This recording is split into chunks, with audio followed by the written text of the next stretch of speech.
for your day. I mean, a really great hour. We hope that every day this week you bring great ideas to share at home or where you're working. So with that, I would like to introduce the Director of the MBA and Executive Education Program, Jeff Davis, who will introduce our next speaker. Jeff? Thank you, Peter. And thank you, everybody, for coming. Great to see everybody here today. Hope we see more of you tomorrow and again on Thursday. If everybody can mute that's not talking, that'd be helpful for a minute. We can see if we can catch that. There it goes. So thank you for joining us. We've got a great speaker for you today, and I'm really excited to introduce this person. We're going through what we call, and we just talked about it a minute ago, the Great Resignation. And actually a better term for it might be the Great Upgrade, because we're not losing all the people in the working force. They're finding better opportunities, and they're looking for places that give them what they want. And this is somebody managing one of those companies that does that. Many of you went through the program recently, and as part of executive leadership, you might have visited a company like Optimax, run by our very own Mike Mandina. And Optimax did a great job with this, right? They really focused on how do we retain the people we get. They turned into an employee-owned company, and they really turned around the business model that people were used to. And it was quite successful as they grew from a small company to over 400 employees and still growing. Well, this is another story very much like that. So we're excited today to bring you Kimberly Jones, the president and CEO of Butler Till. And Kimberly has been there almost 15 years, and the company has changed dramatically during that time frame. So besides her personal abilities to win awards and accolades like Effies and Addies and Pinnacle Awards, she's also done an amazing job in the leadership role that she's taken there, taking Butler Till and going the same route, becoming a B Corp, 100% employee owned, and just doing exactly what you want to see your companies do, something you want to own, you want to be at, and you want to be a part of. And that's what she's created at Butler Till. And they've now moved downtown into a phenomenal new facility. And so if you want to take a look at that place, go down to where Parcel 5 is and look to your side, you're going to see a great setup right next to Bergman, which is another one of our alumni. So I really am excited to bring Kimberly to speak to you today and to tell you about her story. But I also want to mention that besides her great business accolades, some of you may know that I have a side passion. I like to run a little bit. And I don't love to run the road so much. I like to run in the woods and in strange places where we go up and down and around trees and roots. But I know that Kimberly does a lot of running also. And we're not talking about 5Ks, which she's done, or 10Ks, but half marathons and even a marathon. And so to be honest with you, I remember thinking people who run marathons have got to be just crazy, because why would anybody want to do that to themselves? But when you get running and you get running more and more, it actually is almost a Zen-like state to get out and run long distances and start thinking about other things. So maybe Kimberly can share that experience with you as well today. So Kimberly, thank you for joining us at Sharpen the Saw. We're excited to have you. Welcome. Thanks so much, Jeff. Just want to check my sound. Can everybody hear me okay? Yes, thumbs up. That's great. Thank you so much for having me. And I feel like today is very relevant for this conversation, it being International Women's Day. And we are lucky at Butler Till not only to be a woman-owned enterprise, but we are 100% employee-owned. And as Jeff mentioned, also a B Corp, which means that we believe that businesses should be in business for good. And we look more to just the bottom line. We look at how our business is affecting all of our stakeholders, which means, of course, our employee owners, but also the communities in which we live and serve. But today I'm here to talk about ESOPs, employee stock ownership plans. And so I thought for the next 40 minutes or so, I would share a little bit more about Butler Till, a little bit about ESOPs, because I recognize that it might be a concept unfamiliar to most of you. I'll tell you a little bit about our ESOP story, how Butler Till became an ESOP. It was once owned by our two founders, and now, of course, is owned by all of our 200 plus employee owners. A little bit of the logistics around how ESOPs work, what it means to be an ESOP, and then what it means to be a culture in an ESOP-owned organization. And last but not least, as Jeff and Peter both mentioned, what it means to be an ESOP today as we are looking kind of post-COVID and acknowledging that there is this concept, I guess, if you will, called the Great Resignation, and perhaps why being an ESOP is valuable in that construct. So first, a little bit about Butler Till. And by the way, I should mention, given the size of this group, I'm happy to keep it very conversational so that if you do have questions, don't hesitate, put it into chat, raise your hand, and I would love to get to them as we go along. So Butler Till. So we were founded about 20 plus years ago by two fabulous women, Sue Butler and Tracy Till. We started as a predominantly paid media planning and buying agency, initially serving a lot of local clients here in Rochester. Since then, we have grown to be really a results-driven marketing agency serving clients across the country.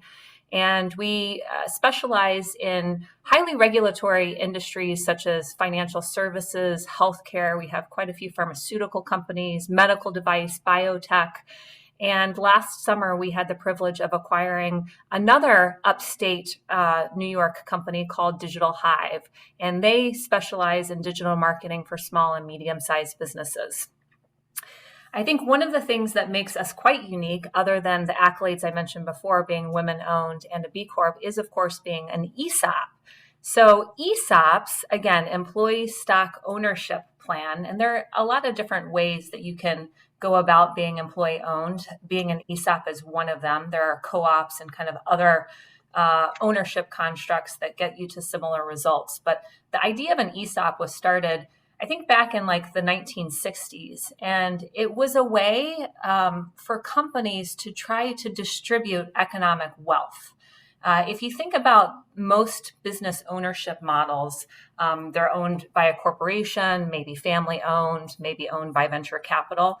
If you think about the growth of those companies, a lot of the economic success is funneled through a very few number of people. And so the employees that are helping those companies grow and become sustainable are not often the ones that are reaping the rewards of that business's success. And so this idea of employee ownership came about as a way to distribute that economic wealth more evenly.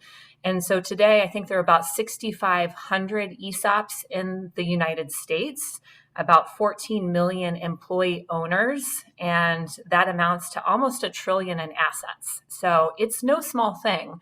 And there are several ESOPs here in the Rochester community. Butler Till is just one of them. So our ESOP story, I mentioned that we were founded by Sue Butler and Tracy Till, two of my mentors and just fabulous women overall. And when I joined the company, in like 2009, 2010, they started thinking about their succession plan and their exit strategy. They had been in business at that time for about a dozen years or so. And they knew that they didn't want to be in business forever. And they also knew that they didn't want to leave the business to their children. There just wasn't an interest. So there wasn't really a clear answer for them at that time. They entertained strategic buyers, had several offers, in fact, to be bought by companies in our industry. But once they uncovered the idea of employee ownership, the idea really took root. Because being an employee-owned company meant that their legacy would stay alive long after they had left. And it would also be a way to reward all of the employees who had helped make Butler Till so strong. So they started having conversations, of course, about becoming an ESOP. And we ultimately did it in two separate transactions. So in 2010, Sue and Tracy sold 51% of their equity in Butler Till to our ESOP trust. And so we became 51% employee owned and they retained 49% of the business. Now, in those subsequent years from that first tranche, the company went through tremendous growth, perhaps even more than we had even anticipated. And we were able to pay down that initial loan faster than anybody expected, which ultimately kind of expedited their plans of retirement. So early on, we had thought that we would become 100% employee owned over the course of, let's say, a dozen years or more. But actually, we did the second tranche, as you call it, only 4 years later. So in 2014, they sold the remaining 49% of Butler Till to our ESOP trust. And as of April in 2014, we became 100% employee owned. and Sue and Tracy made their plans for retiring later that year. So they both retired in December of 2014. I became the president January 1st of 2015 and the CEO in January of 2020. So Sue and Tracy both remained on our board of directors. Actually, last year was Tracy's last year, so 5 or 6 years in different capacities. So they did kind of maintain an arm's length, if you will, with Butler Till. They wanted to make sure that we were obviously in very good hands, and I can't thank them enough for that transition. It was quite amazing. So that's our ESOP story. So again, 2014. So let's talk a little bit about what that means, like how an ESOP works. So I mentioned that Sue and Tracy sold their shares of Butler Till into an ESOP trust. So practically speaking, we have 12,000 shares. The number is somewhat arbitrary. There are 12,000 shares of Butler Till. And those shares get allocated on an annual basis to all of the employees who have worked at Butler Till for 1,000 hours or more, so roughly half a year, and you become quote unquote ESOP eligible. So our business is valued on an annual basis. So we have a third-party valuation company that determines the value of Butler Till shares.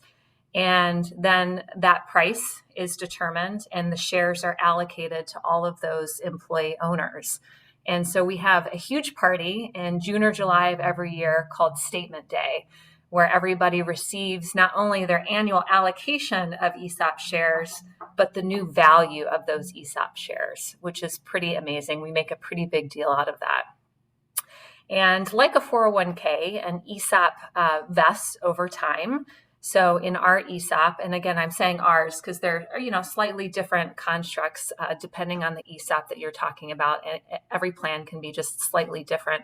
So like a 401k, you kind of vest in 20% increments. So after the first year, you're vested 20%, then 40%, 60%, and so on. So after 5 years, you are fully vested in our employee stock ownership plan, which means when you leave Butler Till, hopefully upon retirement, because this is meant to be a retirement incentive, your shares are valued as of that year, and you receive the value of those shares. Essentially, the company is buying back those shares at that year's share price. And then those shares go on to be distributed to other employee owners and so on and so forth.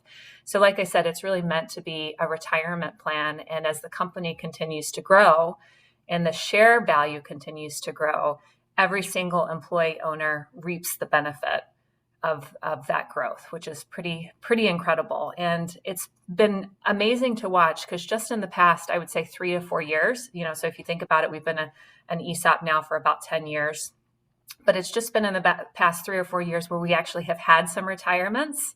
And it's such a celebration because this is on top of a 401k. So to be able to contribute to somebody's financial stability as they enter retirement age is just remarkable. It's amazing. So that's the financial benefit of an ESOP. I should mention that from a business perspective, from a company perspective, what makes becoming an ESOP attractive is that we are federally tax exempt, which is kind of interesting. So essentially, instead of paying the government on an annual basis, the 30% corporate tax rate, we are able to reinvest in our business. So that makes ESOPs a lot more sustainable. Oftentimes, ESOPs outpace their closest competitors in terms of growth. There's a considerable competitive advantage there. And the idea, again, is that we're essentially deferring tax income until people leave the company, and then they're leaving at retirement age, and of course, at a much lower tax bracket. So that's kind of the nuts and bolts. I'll pause there for a second because it's quite complex just to see if there are any questions. And admittedly, I cannot see all of the hands being raised or chat. So if there are no questions, just let me know and I'll keep rolling. We'll let you know, Kim. We're going to give a scan and see if any hands are raised. You can also put your questions in the chat as well. Fantastic. We got some questions popping in there. How do you make sure the stock doesn't get diluted? That's from Andy Lawrence to everyone. That's a great question. So There are ways, it's something that we look at on a regular basis. We're always making decisions that are accretive to value. So when we're looking at things like acquisitions, mergers, strategic partnerships, even our real estate venture. It was mentioned earlier today that we just moved downtown Rochester at 260 East Broad Street at the Butler building. And this is a building that we own. And I can quite confidently tell you that being an ESOP enabled us to have the financial wherewithal to be able to have equity in our own building. And we make decisions that, again, are only accretive to value. And we do have a finite number of shares. So we have 12,000 shares, and I better knock on wood somewhere because our share price has only gone up. And so we have outpaced just about every index out there. We've outpaced Apple stock. Our former CFO used to like to look at Berkshire Hathaway stock. We've outpaced Berkshire Hathaway. So again, knock on wood, cross fingers. But every single year, our stock price continues to go up for the benefit of our employee owners. Yeah, and I will. Oh, go ahead. I think Tara had a question about employee retention. And if you can bear with me, I will absolutely get there because I think being an ESOP is part of our employer brand. There's a lot of conversation around what your employer brand is. How are you differentiating the employee experience versus some other company out there? I mean, I think employees have more choices than ever today. And being an ESOP is certainly part of ours. And so from a culture perspective, employee ownership, this is how I think about it. So I may be the CEO, but I am not the sole proprietor or the sole owner of Butler. And I answer to all of our shareholders, which in our case means I answer to every single one of our employees. So you take that kind of management model or that management hierarchy, and I think about it just like flipped on its head. I may be the quote unquote boss, but really I answer to 250 other bosses. And so I believe in creating a culture that is radically transparent.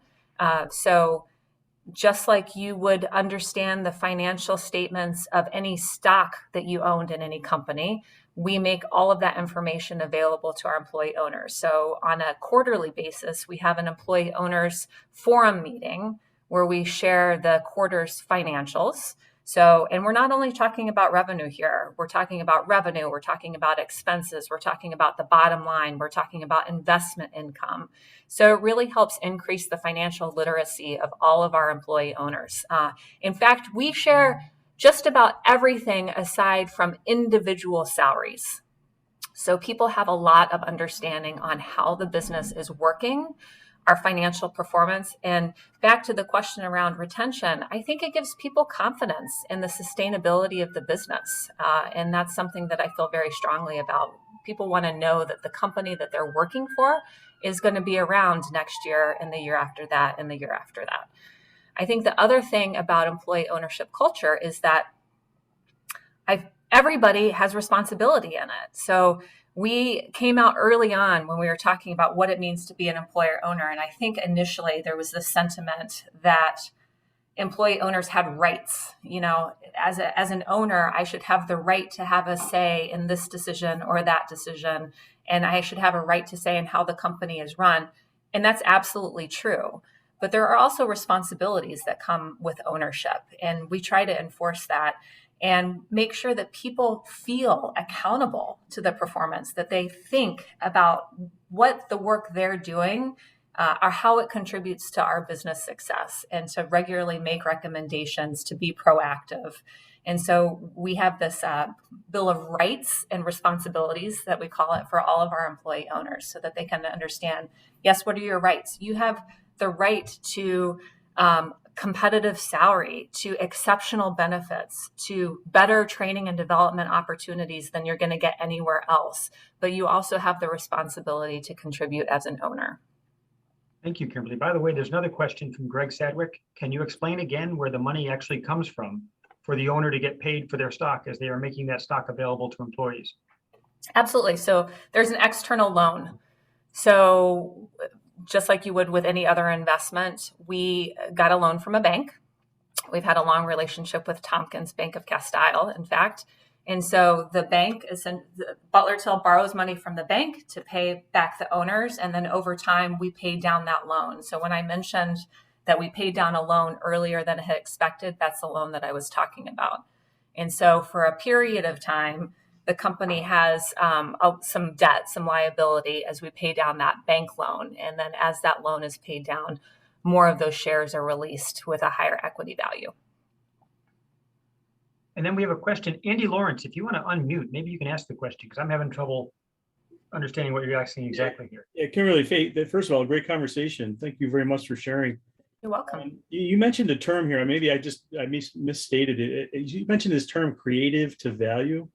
Accretive, just that. Yeah. Oh, okay. I was like, that's where maybe I got confused. So it's like, okay. Sometimes it's creative also, though. Yeah. Well, I was thinking, well, how does this creative content, these projects that you do for these companies, right? How does that translate to value, right? I can see the building you mentioned is okay. Well, that's an asset, and I know that can increase in value, and that can be the basis of your the value of your stock. But how does this creative content kind of factor into that? Yeah. So we have like I mentioned, a third-party valuation company, Stout Valuation, and it's a conversation that I have with one of their principals quite regularly. So as we're thinking through business decisions, you're kind of thinking of it through that lens. Will this decision either dilute or create more value? And, I think about the acquisition of Digital Hive that we made last summer. That was definitely a contributing factor. We said, what is this going to do to the ESOP? Is it going to increase value, especially when you're making those types of decisions? Because all of the employees of Digital Hive became employee owners of Butler Till. And so we essentially added 50 more employee owners. Somebody before asked the question about dilution. Of course, the more owners there are, the fewer shares there are to go around. But as long as the share price continues to go up, we're able to maintain that nice balance. The other significant factor with an ESOP, and something that I spend quite a bit of time thinking about, is our repurchase obligation, because we do have an obligation to pay back the value of the shares when anybody leaves the company. So there's quite a bit of work that's done annually, not only to assess the value of the company, but try to project our repurchase obligation well into the future. We look at it in terms of a 20-year time frame. So I always want to make sure that we have essentially a cash reserve to pay out employee owners as they leave the company, at least for the next 20 years. That's kind of my time horizon. Like, I want to make sure the company is in good hands and is sustainable well beyond my tenure. But that's a significant concept when it comes to ESOPs. We also have Tara LaCastro asking, any suggested resources or decision-making diagrams on ESOPs, kind of an ESOP 101? Absolutely. There are several great resources and a couple of large national organizations. So the NCEO, or the National Center of Employee Ownership, is a great resource. They've got a great website, and they have several annual conferences. There's also the ESOP Association. Again, great conferences, and they have I'll call it a local, I think it's like a tri-state chapter that includes New York, New Jersey, probably Connecticut, and Delaware, and they have a regional conference. And then there are some other emerging associations, one called EO, Employee Ownership. So again, that kind of is an attestment to the fact that there's more business constructs for employee ownership other than just ESOPs. But that's where I would start. And I just threw the NCEO in the chat for people if they want to take a look at that. Yeah, perfect. And that's exactly what we did when we started this ESOP journey. Is we started by going to conferences and just learning more and talking to ESOPs who had done it well and ESOPs that hadn't done it so well. So, and let me talk about that for a second, because that was a big consideration. For some companies and for some owners, becoming an ESOP is simply a financial transaction.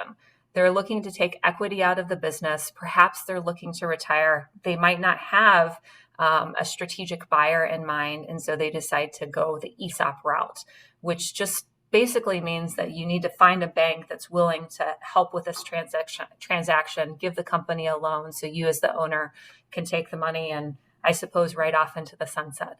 That is a way not to do an ESOP well, and it leaves the company in potentially really dire situations. But if it's a thoughtful approach, the company can go on to be even more successful as an ESOP than it was under the original founders.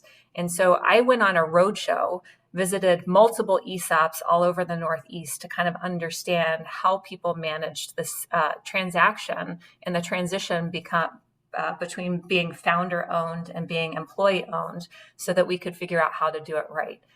Which leads me to culture. So I know that that's a big topic.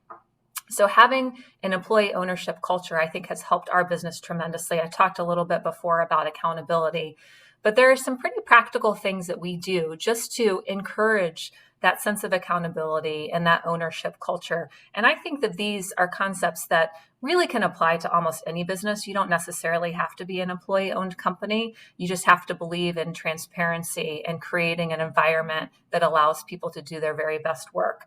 I mentioned before our employee ownership forums. We do those quarterly. They tend to be a little bit more financially oriented, but we also have a monthly all company meeting where we celebrate our successes together and sometimes share challenges, but to give everybody kind of a forum, a platform to be together and talk about our business together. We also solicit a lot of feedback from our employee owners. So we do an annual employee engagement survey, and I'm held accountable to those results. And so we strive to have extremely high employee engagement scores, which of course leads to both retention as well as job satisfaction and the likelihood to recommend Butler Till either to a potential colleague or even a client. In between those annual employee engagement surveys, we also do we call pulse surveys.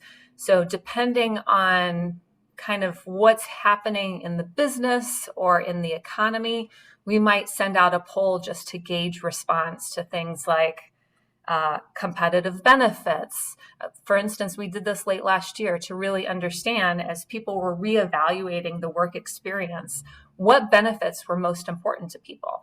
And I think being an employee-owned company, it creates more of an onus to have that conversation. Like, I work for our employees, so it matters to me what benefits they want. And so we actually took some pretty progressive steps to become self-funded from an insurance perspective, which allowed us to offer a high deductible plan with no premiums, so 100% company paid premiums for our employees if they chose that particular plan. We also moved to 12 weeks of paid maternity and paternity leave, so for birthing and non-birthing parents, which I think is pretty progressive.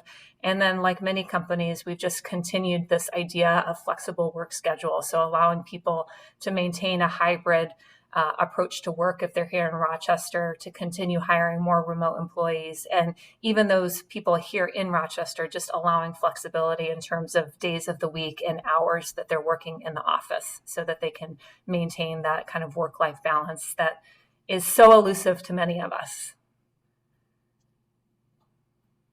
Oh, Jeff, it looks like you have a question, but I can't hear you. Yeah, I'm sorry. I was just saying there's a lot here beyond the ESOP. There's a lot of culture you've worked on that goes way beyond that. And have you taken any notice, or have you kept track of the data on the effect it's had on retention there, or on attracting the talent you're looking for? So I can tell you this. So we're in the advertising industry, and by and large, the advertising industry has one of the highest rates of turnover than any other industry. Even in good times, so to speak, it exceeds 30%. So on average, you're looking at 30 and now even 40% turnover. I am very fortunate to say that at Butler Till, we strive to maintain below 15% turnover, and knock on wood and cross fingers, thus far we have been successful in doing that. So it's definitely helped with employee retention.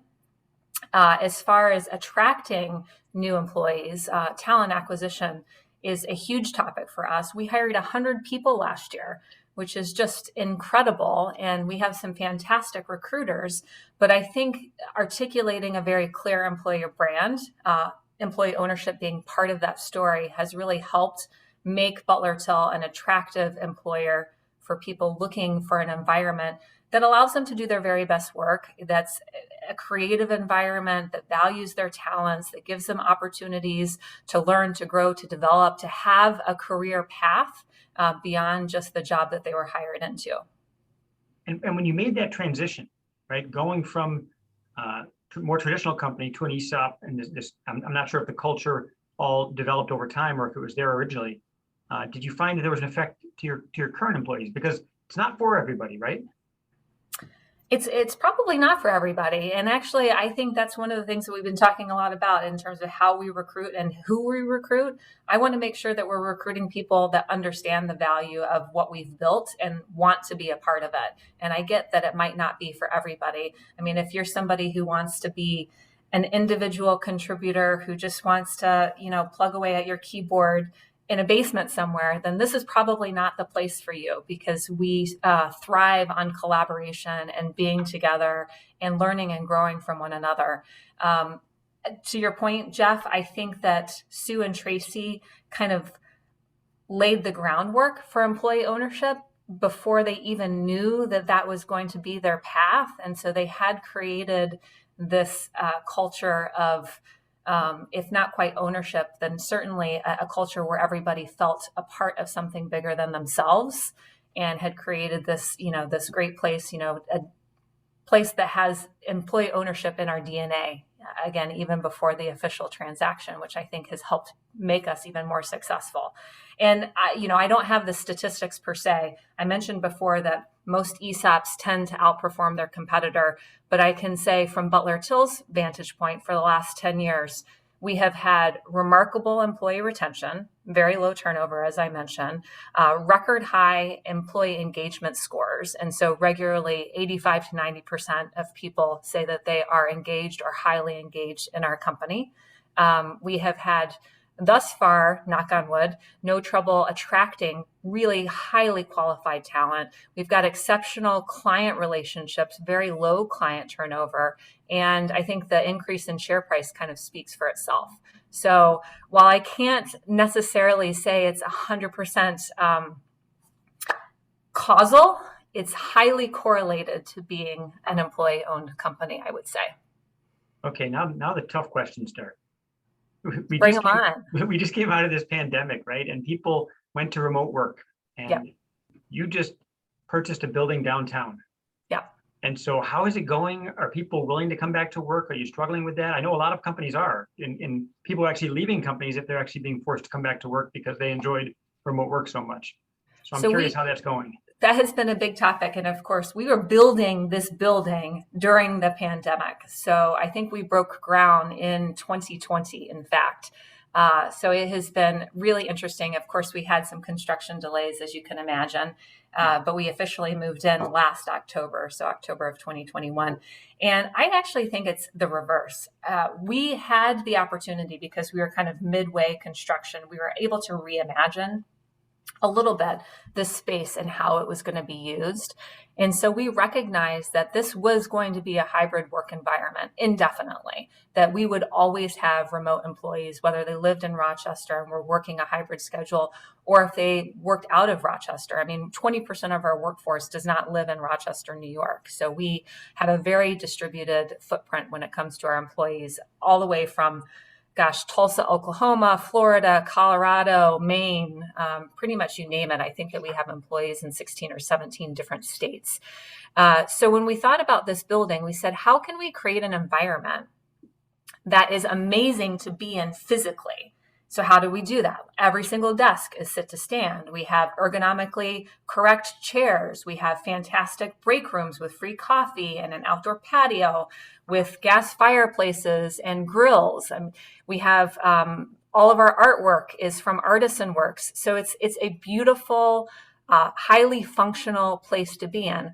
But it's also equipped with all of the technology that would enable you to connect seamlessly with anybody who's not in the building, because we wanted to make sure that the employee experience for our remote employees is just as positive as it is for those people who are working here at 260 East Broad. And so all of our conference rooms, for example, are outfitted with technology that's immediately Zoom enabled. So if you walk into any one of our conference rooms, We have big screens, we have the cameras, and all you have to do is walk in, log into the meeting, and up pops all of your remote employees that are participating in that particular meeting, which is pretty cool. So we really spared no expense when it comes to technology. So for all those wondering, you can go to the Butler Till website to look for an application. We have like 16 open positions. Now, I didn't really think about this as a recruitment opportunity, but certainly if anybody is interested, we will take your call. but here, it brings up another question. So this remote aspect, it's still hybrid, it's some remote, some not, but we're coming out of that. And the culture you've established there, isn't it hard to replicate that culture when you're not together as often?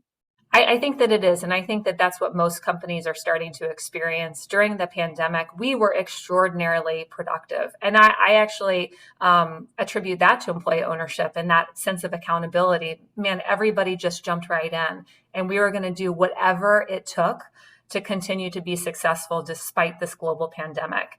And so we had 2 of our most productive years on record. But I think what's starting to wane is kind of that collaboration, that sense of community.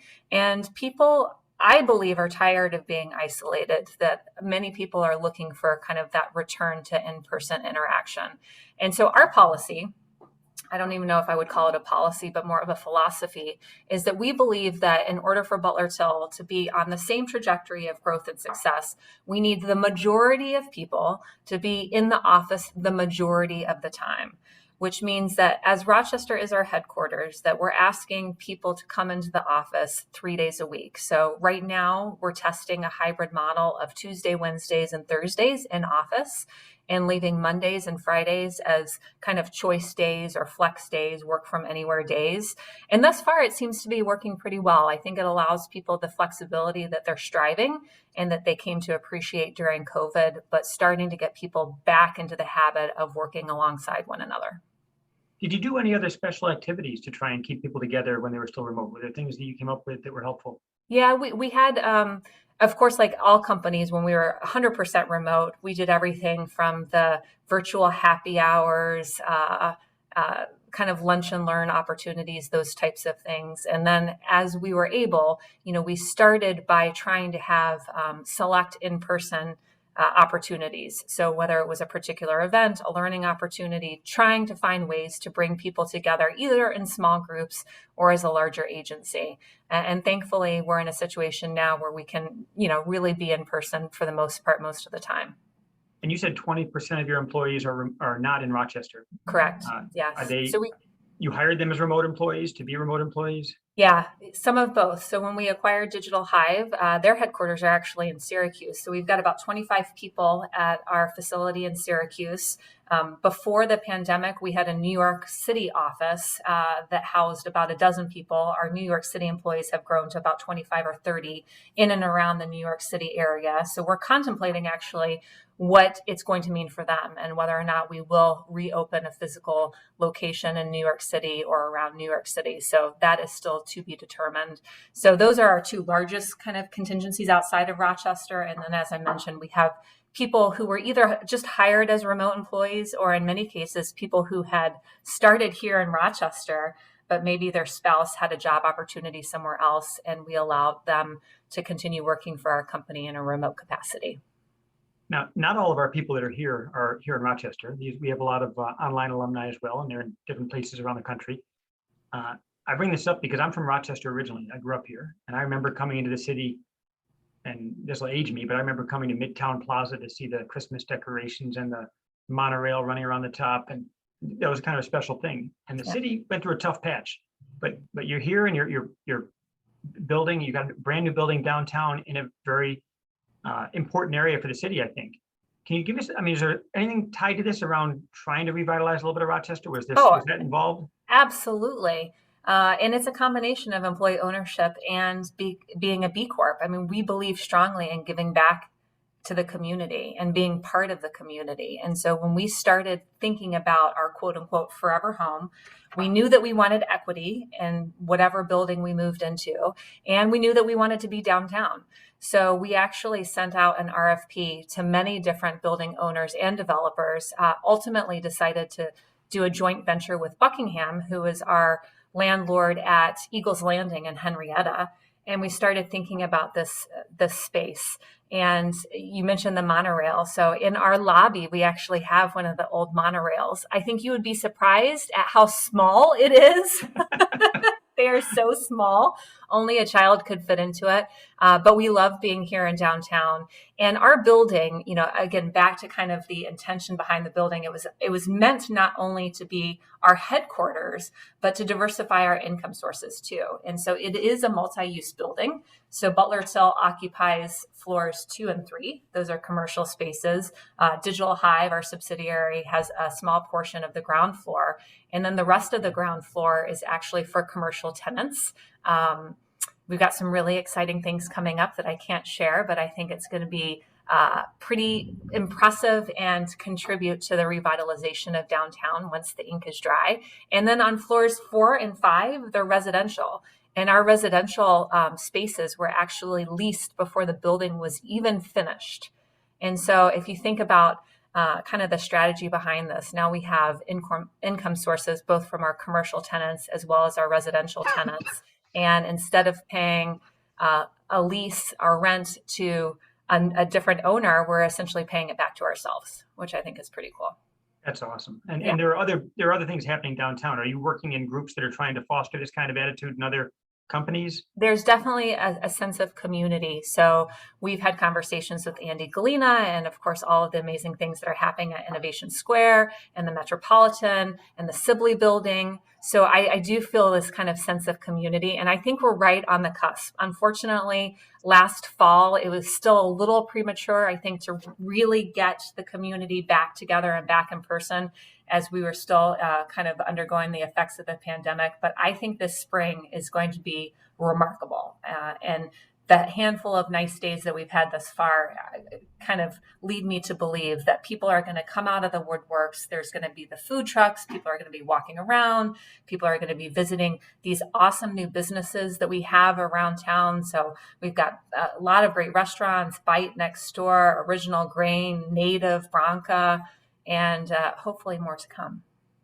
And the fact that the governor just announced $100 million to help fill in the rest of the interloop Yes, as well, right? Yes. That's fantastic. I hope so. I think that will be game changing as well. So it really is exciting. It's exciting to be a part of it. It's really exciting for our employees. Again, back to kind of creating an environment where people want to be. I genuinely think that people are going to want to be downtown. Thank you. So I'm going to open up again. We don't have anything posted yet, but if you've got questions or concerns or things you want to know about Kimberly's past or about how she got to where she is, or certainly about what they've done at Butler Till, either raise your hand or throw it in the chat. We have a pretty good audience here, and usually they're vocal when they're in person, but they're a little quiet when they're in this space, it looks like. No problem. And I will address one question that I think kind of came up earlier. Being an employee-owned company has the advantage of not having to really answer to anybody but ourselves. So we do have a board of directors, but they're incredibly supportive. And so we are masters of our own destiny, which makes business decisions a little bit more interesting, perhaps, but a lot more freeing. And so in the early days of the pandemic, when there was total uncertainty, where we had clients calling us to pause campaigns and to, cancel contracts because they just didn't know what was going to happen, we made a commitment really, really early on that we would not have any layoffs and we would not have any furloughs. And that was a decision that we could make because we're an employee-owned company, and it was in our purview to do that. And again, we had a very supportive board of directors, and there was no question. So it felt great to be able to give our employee owners confidence that no matter what, they had a job, which I think means a lot. And you talk about employee retention, employee engagement, employee satisfaction, goes a long way. By the way, you mentioned before, sharing in the wealth, right? And what I mean is sharing in the success, sharing in the growth. But in a way, there's value in sharing in the pain. And I don't mean that to sound glib, but when you're going through something as an employee-owned company and everybody knows they're going to feel a little bit of it, but they're there together, that means something, right? Absolutely. Absolutely. And, by and large, we've been a very successful company, but it doesn't mean that we haven't had our own set of challenges. And to see people come together to help one another out, we say step up, not out, to lend a hand when another team is, has a really heavy workload. Like it does make a difference in the experience of all of our employee owners that you can help each other out. Peter posted a question, which is his favorite one to ask, and that's what's the single best piece of advice you've ever received from somebody? Oh, wow. Single best piece of advice. I guess it would be hard to kind of boil it down, but in the context of this conversation, I always think about the fact that, as a marketing firm, as an advertising agency, we make no products. So our people are our products. And so you invest in your people and it will come back tenfold. So I don't know if I got that quote exactly right, but that is a sentiment that I have embraced. And, my husband has worked for Wegmans for many, many years. I know it was a similar philosophy about Wegmans. Take care of your employees and they'll take care of your customers. It seems like such a simple construct to me, but I've seen it come to fruition in real life. And sometimes I'm baffled by the fact that more companies don't live by that same philosophy. That's awesome. Thank you. Kimberly, I have a question about the B Corp. There's quite a few people that I don't think actually know what B Corps are, and just in general, how does it work for you for Butler Till? Like, is it an annual sort of requirement to qualify as a B Corp? And I guess the second part of that question is does it bring you new business? I mean, do B Corps do business with other B Corps? Yeah. So I think generally businesses look to do business with like-minded businesses. And so being a B Corp and also being women owned. So we are a diverse supplier. So that's another kind of feather in our cap. And both of those certifications happen on an annual basis. So for B Corp, you're actually certified by a third party called B Labs. And there's a pretty rigorous process that a company has to go through, sharing financial information, sharing information about your facilities, about your supply chain. And ultimately, you're given a score to become a B Corp certified company. And again, it's for-profit businesses that believe in business for good. And so it's, whether you call it triple bottom lining, whether you're looking at your kind of financial impact, the community impact, and the impact for your stakeholders, both clients, customers, or employees, it means that you have a different kind of litmus test for making decisions, some of which are not purely financially motivated. And then same thing for becoming a women-owned company or a women business enterprise, a WBE. That's an annual certification as well. Makes it a little tricky being an ESOP because technically we're owned by a trust. We kind of have to jump through a few more hoops with the government in order to maintain that certification. But as long as we are primarily owned by women and we continue to be led by a female, we're able to meet those requirements. You mentioned it had to be scored, the B Corp, right? You had to have an evaluation and you received a score.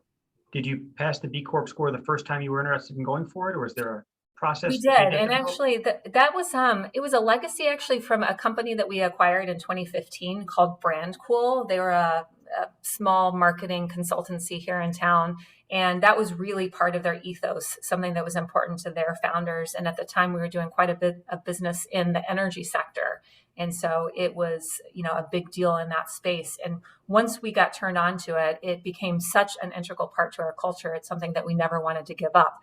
The challenging part of a B Corp is it's not only your initial score, but you actually have to continue to show progress year after year. So it's not a static score that you're held accountable to. You actually have to demonstrate that you're continuing to make improvements, again, in your facilities, in your employee benefits, in your supply chain. But to give you an idea, people who aren't familiar with B Corps, Ben & Jerry's, Method Soap, Tom's Shoes, to name a few, King Arthur Flour, and there are quite a few B Corps here in Rochester too. But as far as I know, we are one of at least very few, if not the only company that can say we're 100% employee owned, we're a women business enterprise, and we're a certified B Corporation. So we consider that a bit of a trifecta. That's awesome. By the way, we do have a couple questions in here. So Vicky Cottrell asks, how are shares allocated? Is it based on employee salary or tenure with the company, or both? So they're allocated based kind of on a weighted average of salaries. So your salary relative to the entire salary expense of the company, those are how they're initially allocated. And then once they're allocated to you, though, those shares continue to increase in value and you're allocated new shares every year. So if you've been with the company for 10 years, you're doing pretty well. You've had a chance to not only benefit from several years of those allocations, but also the tremendous share growth that we've had over the last 10 years. Another question from Henry Lee. How do you handle politics within the company, if it ever comes up? It's a good question.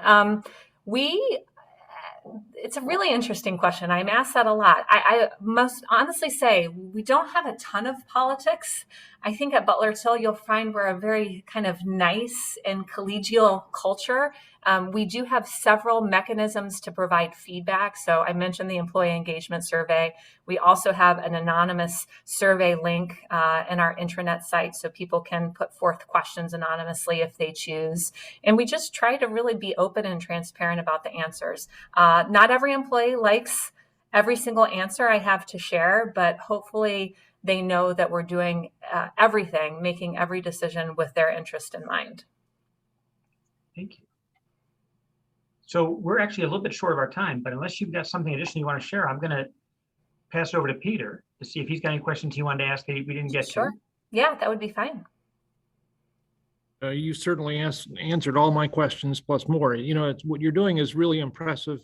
And what you talked about in terms of taking care of the employees, they'll take care of you is so true. That's, you know, when you look at the successful businesses and the ones that you've named, all of them have great, they take really great care of the employees. And I think for everybody on the call, that should be a great lesson for everybody. If you're not doing it, start doing it. And if you're doing it, do it better. Absolutely. And, you know, I think one of the things that we've gotten better at over time is trying to translate that value into value for our clients and our customers. Because initially, you know, we came out and said, oh, we're 100% employee owned, and, you know, blank stares across many faces because, you know, what's in it for them? Why should they care? Why should our clients care if we're 100% employee owned? But when I start talking about the fact that we have higher employee engagement and satisfaction, which means more attention to your business. And by the way, lower turnover. So it means you're not going to have to retrain a new team of people every 6 months, and that our financial performance is intrinsically linked to the personal financial performance of our employees. It's a compelling story because we empower our employees to make decisions that are in the best interest of both our clients and our business. Kimberly, we've got a lot of smart people on this call with us. And just to give you a piece of time here, talk about the openings that you have. Oh, the job openings? Why not? Thank you. I think we have job openings in every single department at virtually every single level. So some of the quote unquote hot jobs that we're hiring for are in our analytics department, in our channel activation team. So social media specialists, content marketing specialists. I know that we have an account director position open, and things are changing, if not weekly, then, or if not daily, almost weekly, you know, as new business comes in and we continue to experience just the tremendous growth that we've had. So I believe most of our job postings are on our website. So if there's any interest, that's a great place to start, or reach out to me directly. What a great place to work. By the way, the first time I heard of Butler Till was several years ago when we had two students in our class at the same time that were both working at Butler Till, and maybe it was an accident, but they were both phenomenal students. So maybe it wasn't an accident. I don't think it was an accident. Yes. Those students were Amanda DeVito and Kristen Paganin, and we had a really good, for everybody who knows those people, especially Amanda DeVito, the personality is certainly one you wouldn't forget. So, but we thank you for sending us students like that, and we thank you for helping us out today. This was really phenomenal. We really enjoyed you coming here. So thank you for sharing with us. It was a pleasure. Really, this is a topic that's near and dear to my heart. So if anybody has any questions afterwards, if you're considering employee ownership, I would love to talk to you more. Excellent. Fantastic. Kimberly, thank you very much. It's been very impressive to hear everything you've got going on and the new things that are going on, and great lesson for everybody. And I hope everybody heard all those job openings you have. So that's great. Greatly appreciate it. Now, let me tell everybody a little bit about tomorrow. Thanks for joining us so much. You're really welcome. You guys have a great afternoon. Thanks so much. Cheers. Thanks, Kim. Bye. Kimberly. Now, folks, for tomorrow, we've got a great day set up for all of you with 2 topics. The first half hour tomorrow will be joined by 2 guys from Foundry Digital, another fast-growing company in Rochester. Remember how the internet changed everything? I mean, everything. Well, Web3 is poised to do the same. They'll talk about Web3 and DAOs, decentralized autonomous organizations, and how they shape the future and are shaping the future of our business. And the second half will be with Chip Zareski about raising money. A lot of you sit on boards of nonprofits or will in the future. You and your EMBA degree are immensely valuable for nonprofits, especially the ones you want to help. And Chip will talk about new ways of raising money, very important to nonprofits. And I don't mean small money, I mean millions of dollars. So we should have a great day tomorrow. The connection, the link you used today works for tomorrow. And again, thanks to everybody who's been helping me. Jeff, great job today. Krista, great job today. Great questions, everybody. See you tomorrow at noon. Thank you. Bye, everybody.